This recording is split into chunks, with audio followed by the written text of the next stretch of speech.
உடனடி நீதி வழங்குவதற்கான மாய மந்திரக்கோள் ஏதும் நீதிமன்றத்திடம் இல்லை என கொல்கத்தா உயர்நீதிமன்றம் கருத்து தெரிவித்துள்ளது. மேற்கு வங்கத்தின் தெற்கு 24 பர்கானாஸ் மாவட்டத்தில் உள்ள ஜாய் நகரில் 2 நாட்களுக்கு முன்பு 9 வயது சிறுமி பாலியல் வன்கொடுமை செய்து கொலை செய்யப்பட்டார்.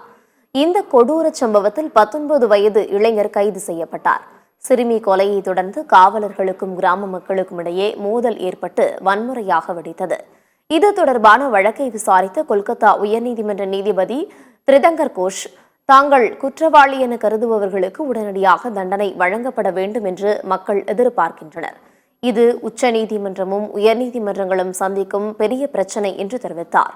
உடனடியாக நீதி வழங்குவதற்கான மாய மந்திரக்கோள் ஏதும் நீதிமன்றங்களிடம் இல்லை என்று கூறிய நீதிபதி, நீதி என்பது ஸ்டெப் பை ஸ்டெப் முறையிலான நடைமுறையாகும் என்று தெரிவித்தார். தங்கள் முன் உள்ள ஆவணங்கள் அடிப்படையில்தான் நீதிமன்றங்கள் செயல்படும் என்றும் நீதிபதி தெரிவித்தார்.